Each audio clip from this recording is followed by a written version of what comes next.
to the TENT podcast, that is to say, the Thriving in Technology podcast. Your host, I'm sorry, something is stuck in my throat. This host, Mel. Oh, thank you. The spelling helped. Okay. Me too. Oh my God. Let's start again. Okay, Off to here a we go. great start. You gotta lay off those smokes. Never smoked in my life. Anyway, hello and welcome to the TENT podcast, that is to say, Thriving in Technology. Your hosts are Sam Moulton and Cecilia Taylor, members of the influence marketing team here at NetApp. Today we're joined by Jamie Albin, Emily Kowalski, both current interns at NetApp this summer, along with Jamila Malicio, former intern, college grad, and now full-time hire at NetApp. Welcome to NetApp and the TENT podcast. We're going to mix it up a little bit on this episode and let Jamie take the moderator chair. And firstly, Jamie, can you introduce yourself to our listeners? What are you doing this summer? Hi, I'm Jamie. I'm an incoming senior at the University of Arizona studying marketing and psychology. And this summer, I'm working at NetApp as a social media intern. So working on fun things with social media platforms and stuff like that. So Emily and Jamila, we're excited to have you with us today. The first thing I'll ask for is a little background about each of you. So to start off, Emily, tell us about yourself. What's your background? How did you come to NetApp? And what role are you handling this summer? And what are you excited about? Well, that's a mouthful. Hope you can remember all that, Emily. Hi, I'm Emily. I am a comms major currently at Sonoma State University, and I have a focus in PR and media studies. I've taken a few social media classes, marketing classes, and fell in love with the work. So when my cousin told me about NetApp and what an inclusive place it was, I thought, well, let me apply for an internship, and it ended up working out one day. So I am a product marketing intern here, and I'm starting an intern blog as one of my projects. And that's what I'm super excited about, because the blog I actually run is, I'm actually super excited about the blog because I actually run my own personal blog, and I've written for a school newspaper. So it's something that I really enjoy doing, and I love getting my thoughts and ideas out there to the world. So awesome. I'm here, and I love it so far. So Glad to hear. Thank you, Emily. Now I'll throw it over to Jamila. After a successful internship at NetApp, you've recently joined our marketing department. What's your background? How did you come to NetApp? And can you tell us about your experience and how your full-time role differs from your internship? Sure. So as an intern, my main project was helping with the brand campaign, where I tracked metrics, content management, and I sent out newsletters. But now as a full-time employee, I'm a marketing project manager for the brand team. It's definitely changed a lot from intern to full-time employee. There are obviously more expectations and responsibilities now. I think when I was an intern, I wasn't expected to know, everything about corporate life, and people were definitely patient and willing to support me along the way. But now as a full-time employee with some experience, I have a lot more projects that I'm working on, and they give me a lot more independence as well. Glad to hear. That's awesome, Jamila. Back over to Emily. You're about halfway through your internship. So looking back on that, what has surprised you about the internship that you didn't expect? And is there something that stands out to you as a highlight? Ooh, good question. So what surprised me, I honestly didn't know too much about tech, and I didn't have much to expect from it.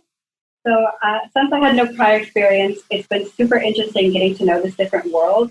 And I've just kind of fallen in love with how it all kind of works out and getting to the language and the vocabulary that people use here.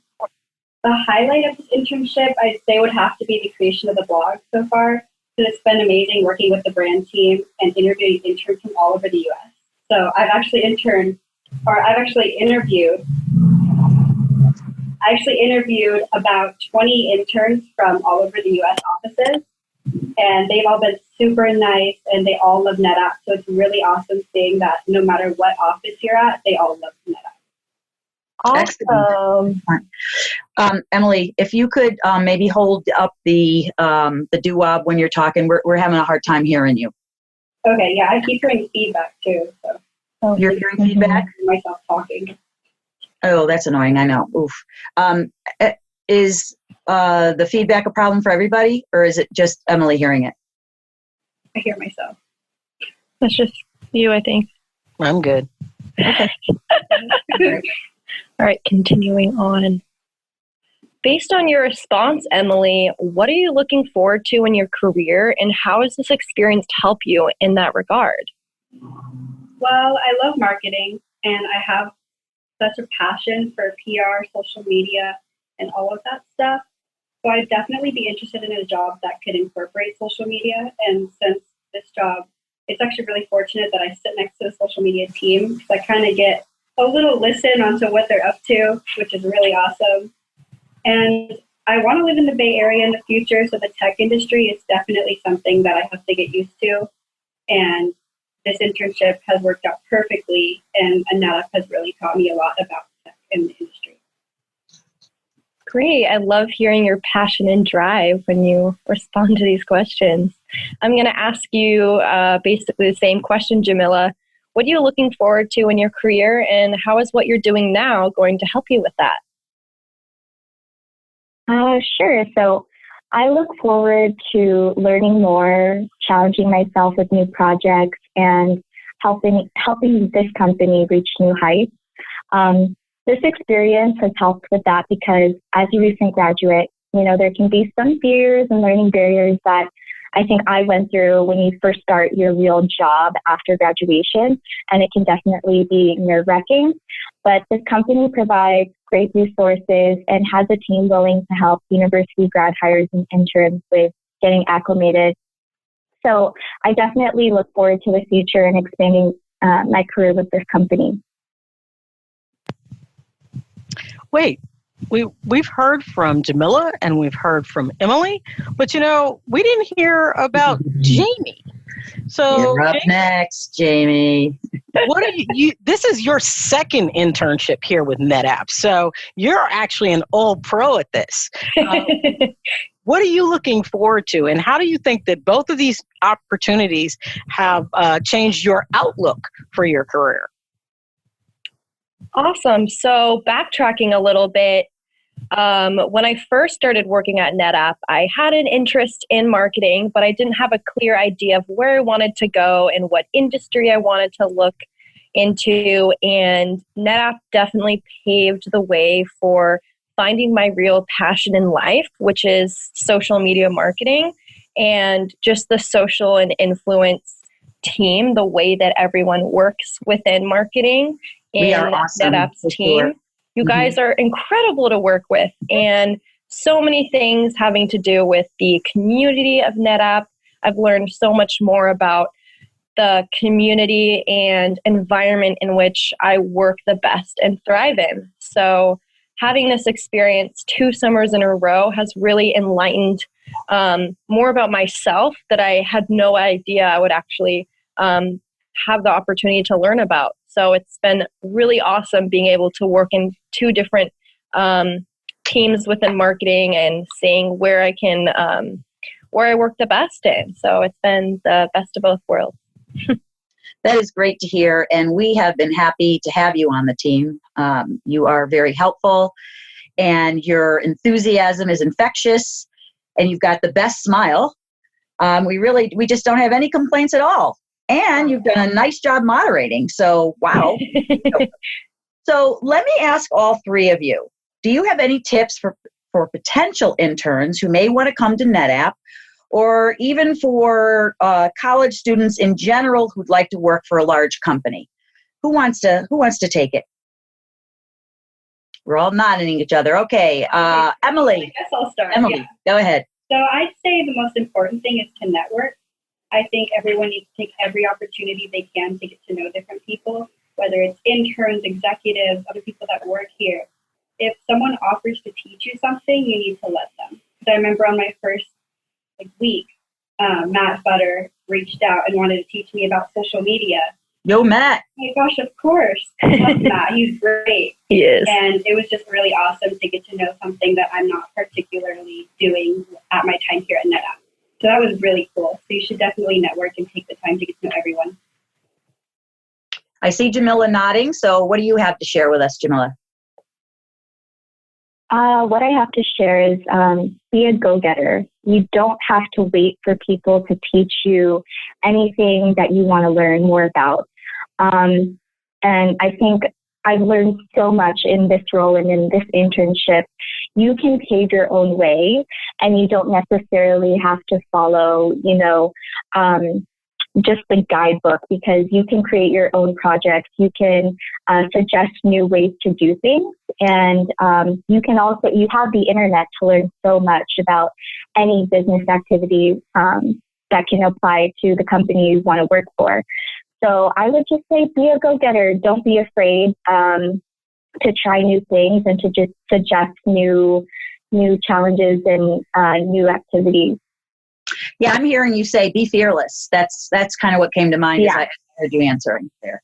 Yeah, so, Jamie, what about you? I completely agree with what both of you have had to say, and to piggyback off of both of those topics, going back from how I started as an intern, I wasn't really sure what I wanted to do in marketing. And so I kind of poked my head around in a bunch of different teams, and causing trouble. I poked my head around with the social media team because that was something I was somewhat interested in, even though my project was completely different.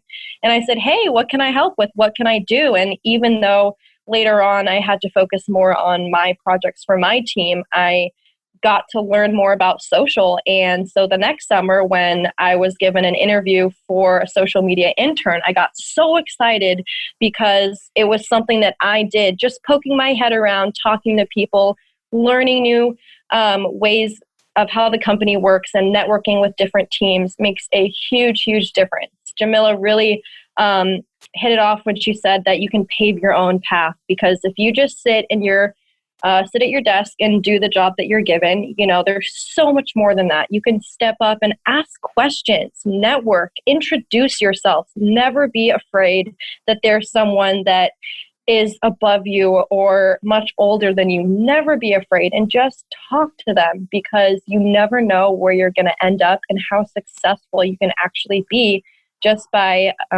being fearless. And the something really important that you said, it's asking that question, how can I help? People love that question. Yes. Jamila, in fact, asked me that just yesterday, and I really appreciate it. I couldn't necessarily come up with something, right at that moment, but boy, the wheels have been turning. They're turning. So yeah, so that is definitely a way to show people that you have initiative and that you are willing to do, you're willing to roll up your sleeves and do what needs to be done. That is an incredible, asset for you, because that's what people are looking for, right? They, like you said, Jamie, sitting in your cubicle and just, sort of keeping your head down, that's not really going to help advance your career. So you guys have now been here at NetApp for a little bit. And since you're coming in with a fresh perspective, we're wondering, without giving away any corporate secrets, what is the one thing that you would like to see NetApp do? Or is there something you think that NetApp should stop doing? We promise we won't tell anybody except, the internet. So. Anybody want to take that one? And feel free to be honest, because, we can always, clip out the stuff that really shouldn't go beyond the four walls here. All right, I'll just take a stab at that. So one of the things that I think is starting to happen with NetApp, but I would like to see more of, is this transition between the old view of what B2B and B2C companies look like. Because in the old times, business to business, the way that they would market their companies was so different. Social media did not really matter. It did not really exist. It doesn't matter if the general consumer knows about you, because that wasn't tailored to your business. But in today's day and age, the internet, technology, social media is thriving, and it's affecting a lot all at once. And even though it's still in the beginning stages, I think this is a huge idea that needs to be followed. And one of the things that I did notice last summer when I was talking about my projects to other executives, especially the Intern Showcase, was when I would let them know that I was a marketing intern. And as soon as I would mention anything about social media, there actually was a large portion of the executives that I could tell that were immediately disinterested, because that's not software, it's not engineering, it's not about the product, which I completely understand from their perspective. But I think this needs to change, because marketing is so important in today's day and age. And we all know that NetApp's product is stellar. It's performing very, very well. That's not the problem. One of the only things that we're really struggling with and working towards transforming is our marketing initiatives, and who knows about NetApp and its brand and its awareness. And how do we do that? How do we reach people that don't know what NetApp is? You can't reach them through an email. You can't reach them through all these other means. It's social media and it's marketing. And it's so, the A-team. It's the A-team, exactly. So there are a lot of people that work at NetApp that are very, very smart individuals and have very important projects, but they tend to kind of not seem as interested in social media and marketing and what those teams are doing, which I think is something that should be changed. And I'm not exactly sure how to change that, but it's an idea to throw out there. Anyone else want to comment on that or piggyback any ideas? I'm not sure how to follow that. That was such an in-depth answer. I was just thinking on the broader scale of things, I really like what I've been seeing on all the social media platforms right now. And I think they have improved since a few years ago when I checked it when my cousin first started working here. I looked and I was like, they don't really have much of a presence. I'm not too sure what they are, what they're doing. But now I look at it and we have stories every day. We have posts, we have quotes. I think now it really just stands out a lot more. I'd really like seeing, and I know Jamie's mentioned this a few times as well, some Instagram takeovers. I feel like they'd be really cool to see in there, and just even have either an intern takeover, employee takeover. I think an executive takeover would be really awesome.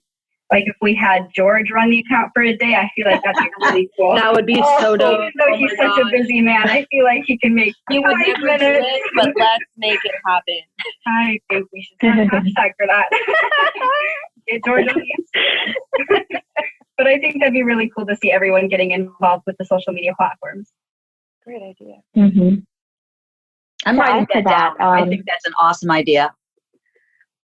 It really is. And to add to that, going back to when I was an intern last year, the first thing I did when I wanted to learn more about NetApp as a company was go on their social media and go on their Instagram, see what this company is really about. And, you know, the first impression was I didn't understand what the brand image was supposed to be or what the company really did for its employees. Is this a great company to work for? I saw snippets of it, but it wasn't until after I actually joined the team, like, wow, they do so much for their university grad hires, their interns, so many events. I think they could definitely portray that more in their social. And Jamie is actually running their Instagram now, and she's doing a great job of showcasing the culture and all of the events and the great activities that they do for their employees. So just to piggyback off what you both said, I completely agree. So here's another question for the three of you. And I think, you know, this is just kind of confirming what you guys have already said.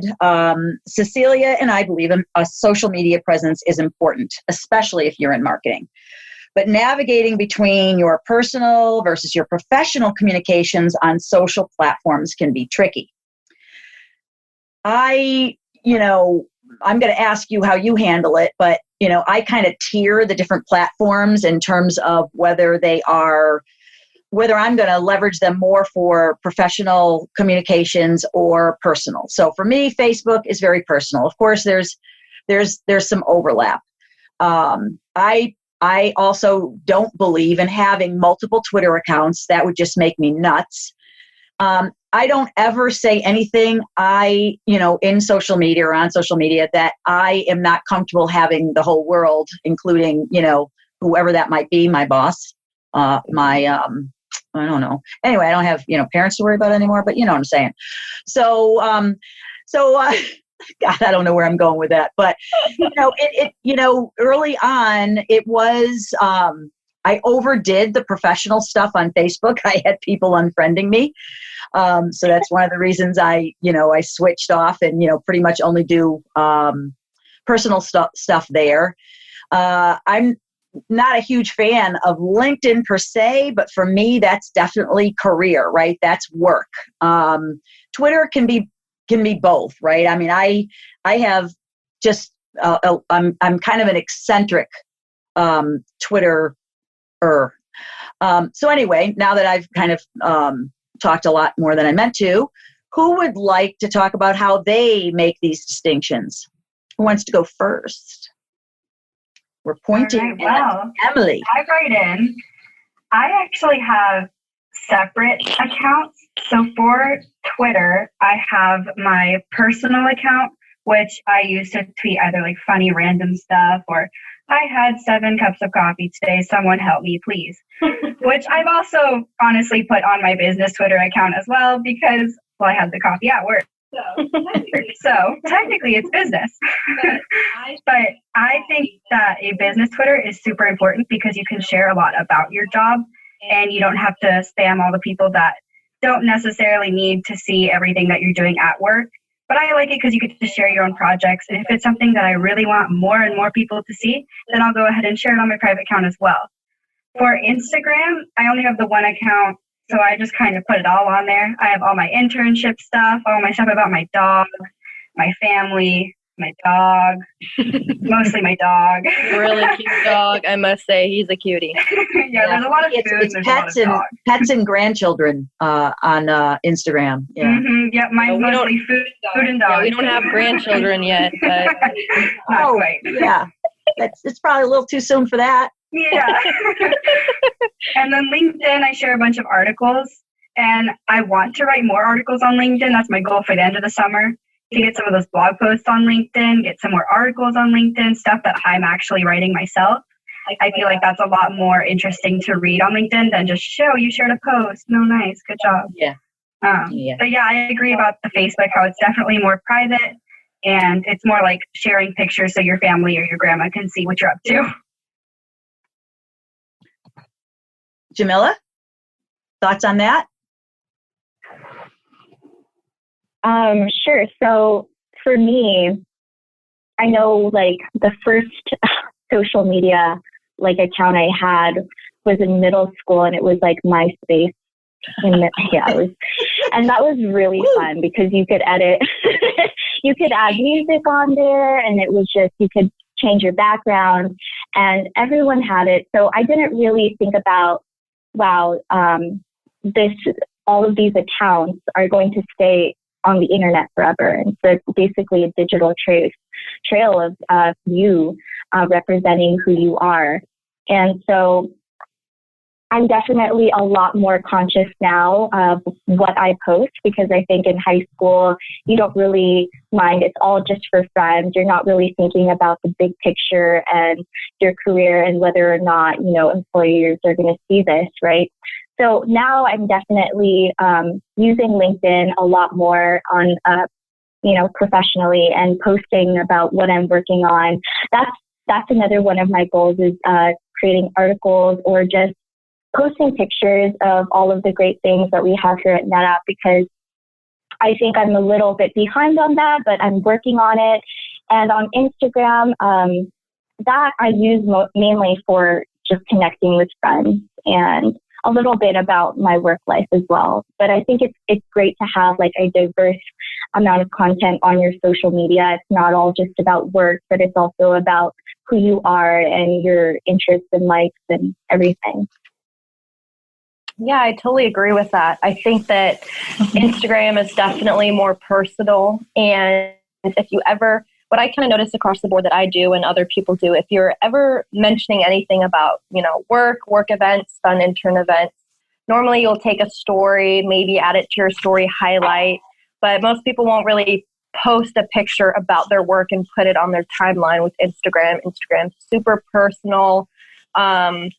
With your friends, going out for a drink, whatever, versus LinkedIn, obviously that's a lot more professional and, it should be I always think of it as a visual representation of your resume. What's your interest? Where do you want to work? What's your experience? And as Emily mentioned, one of the things that I really want to add on my LinkedIn is possibly, creating, like writing something or mentioning the NetApp Intern blog that I may be featured in. We shall see if I get around to it. But Twitter, I use Twitter as kind of like everything else. So it's half personal, half professional. I love to throw in some fun work stuff as well, since I just created my Twitter. So it's more of a professional Twitter. Most of my friends don't really have Twitter for whatever reason. That's why I didn't have it in the first place.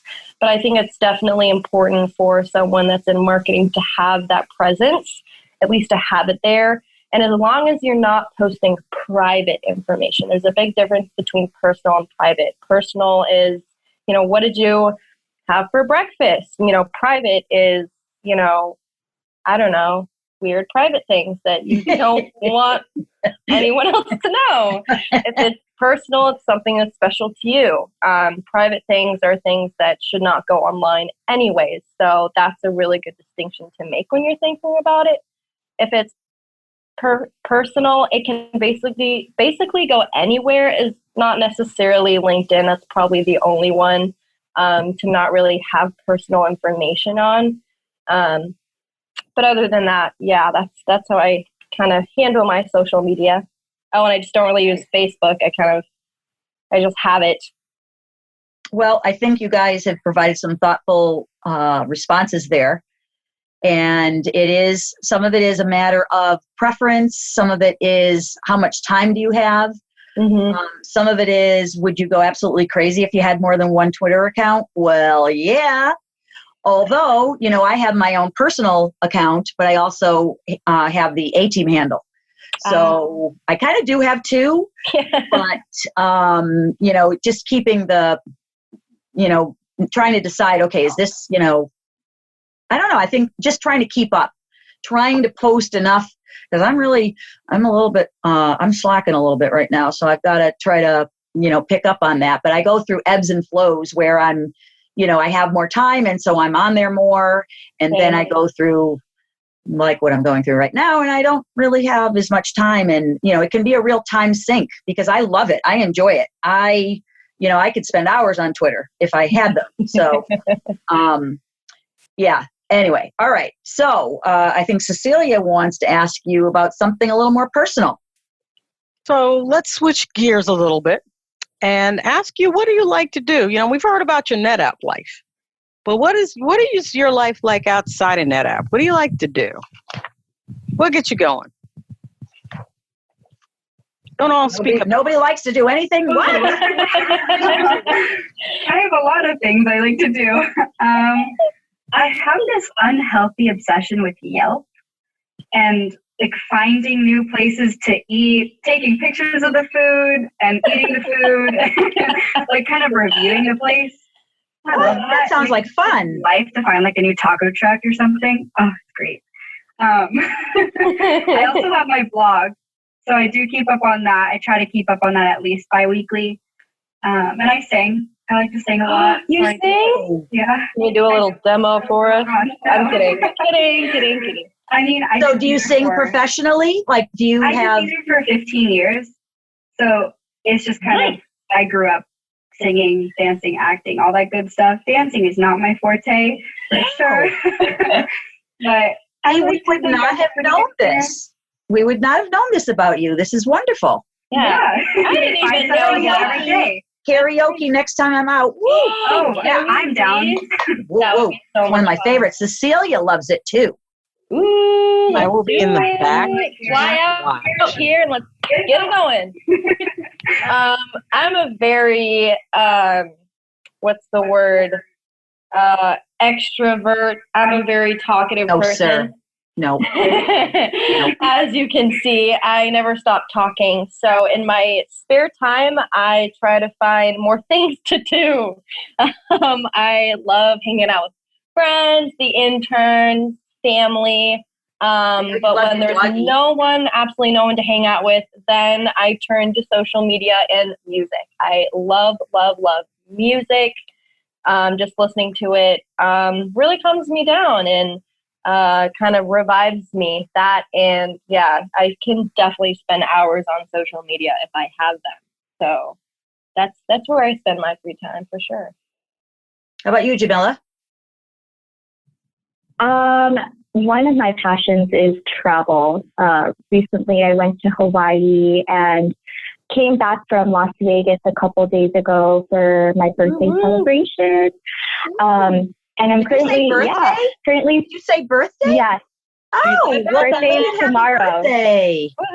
Oh, wait, we're early then. Okay, you did it early. Tomorrow? Okay. I didn't know that. Oh my gosh, I'm putting that on my calendar right now. Happy birthday to you. Happy birthday to you. Happy birthday, dear Jamila.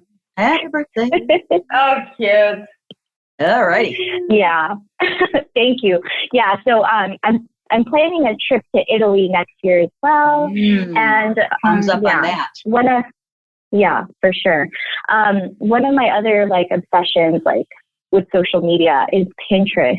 I create a lot of boards. Oh, Pinterest is my life. I'm always on there. I have a ridiculous amount of inspiration for weddings, different kinds of weddings in different locations. Weddings. Is there something else you should be sharing with us? Any announcements? No, this is just my hobby. No wedding coming up. I just like to plan stuff. And I also love decorating my future home, love interior design. So I don't know. I think one of my passions is just planning for the future and design. So whenever I have something creative to do, that's when I'm really, really happy. So. Yeah. Okay, so who loves Fixer Upper? Okay. Such a good show. Me. HTV is one of my favorite channels. Yeah. It is so good. I'm going to be following you on Pinterest, Jamila. I'm going to find you. How about you guys? Okay. Jamie, are you on Pinterest? I do, but not as often as I probably should. I love Pinterest. Oh, no, it's not a should thing. It's another one of those things. It's like Instagram or anything else. If you get on there, you may not get off. Yeah. I spend so much time on social media that I kind of have to stop myself. So I kind of stopped using Pinterest so that I'm not using too many social media accounts. So that's kind of the big reason why, so I don't get too stuck with it. Yeah, I love it. I mean, one of my favorite things is finding images of libraries and bookshelves and any sort of organizing around books. Yeah, I've got a lot of favorite things, but mostly I'm into, should I say this? I don't know, tattoos. I've been trying to find my next tattoo. So got a lot of images on potential ideas there. It's my board called Artistry. I'll just mention that. I'll have to go look at that one. Yeah. Yeah, I might actually look at that one because that's kind of one of the only reasons I go on Pinterest is I don't think I'll ever get a tattoo, but if I do, I want to make sure I have a clear tattoo in mind. I was, I'm not going to say how old I was, but I was much older when I obtained my first tattoo. And apparently it's a thing now among older women. I grew up with the notion that women, certainly professional women, did not have tattoos. Mm-hmm. And a lot of that stigma has been lifted. And, I'm like, okay, I'm going for it. So the first one I got was just a little bit of text that says, nevertheless, she persisted. And I love that. That's what I'm good. talking about there. Very appropriate. Mm-hmm. Yes, in so many ways. Actually, in so many ways, right? It can be interpreted. I mean, it's all about women doing their thing. Okay, I'm talking too much now. All right. So, Well, oh wait, I think it's me. I think I get to. Oh yeah. Okay. No. we're almost to the end. So we always anybody on that question. we did. Okay. We did. We always ask our guests one final question that we never put on the outline and we never put anywhere else because we want to get your honest response to it. And today, Sam is going to do the honors of actually asking the question. So, Sam? Yeah, usually Cecilia asks the question, which means I have to answer it, and it freaks me out. So I said I definitely want to do it this time. Okay, so here it is. We all have pet peeves. Mine include Twitter accounts with empty profiles and people who refuse to use the Oxford comma and capital letters. I want you to tell me one of yours. Cecilia, would you like to go first? When she mentioned this question to me, I thought about it. I'm like, there's so many things that I have talked over. But given that this is, I work in social media and that's my background and that's what I do, I have to tell you that my top pet peeve is hashtag abuse. I can't stand to see people create hashtags for no reason or to stuff posts with like 12. Now, I understand that Instagram has a different different perspective, but I'm not talking about Instagram. I'm talking about, on all other platforms, going for 20, 30 hashtags because they're search terms and they're independent search terms. So putting them together doesn't do anything. So that is my pet peeve, and I am now going to get out of the way so that I can hear from you. What are your pet peeves? Who has one? I mean, I think everybody has at least one, right? I mean, I have more than one. Okay. But the one I could talk about right now is people with super private LinkedIn profiles. They are like the private profiles where even their profile picture is private. And so you have to connect with them to see their face. And it's confusing because if you just meet someone and you want to connect with them, of course you want to make sure it's the same person. But they're all private, and you're like, this is LinkedIn, I'm supposed to connect with you, but I can't be private and connect with you. Or how about people who protect their Twitter accounts? They're protected. Yeah. You can't see, there's nothing in their profile, and you can't see what they're tweeting about. So, why would you even bother following me? Mm-hmm. Or if it's just like just the first name. Like just Emily. Do you know how many Emilys are in the world? Doesn't help me. Jamila? Mine is kind of weird. Well, okay. I love, like Emily, pictures of food. I'm a big foodie as well. I'm not a picky eater. I love all types of food. But when people post images of their food on Instagram and it just looks kind of weird, it's just not a clear image, or maybe it's like half eaten and like messy. Half eaten food. Exactly. Like it's just not, the presentation's not there. And it's just like they're trying to make you jealous with this good food that they're eating, but it just doesn't do anything for you. So that's my pet peeve. Kind of weird. You have to check out this one Instagram account called Cooking for Bae. It is hilarious, but slightly disgusting. Slightly disgusting. Oh, gosh. All right. My pet peeve. Come up with something, Jamie? Oh, man. I mean, I'm so bad at on-the-spot questions, but okay, one of my biggest pet peeves is, I guess, someone that is very judgmental to other people. And what I mean by that is myself, I have a ton of learning disabilities, and not all of them you notice right away. Not all of them are very obvious physically. But for people that either read something or see something and think, oh, you have ADHD, that means you're not qualified for this job. You're dyslexic, so you shouldn't be writing things. That just kills me to my core. Because just because someone has learning disabilities doesn't mean that they're not qualified for something. It's actually a strength in disguise depending on how you look on it and depending on the job. Individuals with ADHD, there are a lot of things that we're really, really good at that other people aren't. You just have to focus on those strengths and where you can apply them.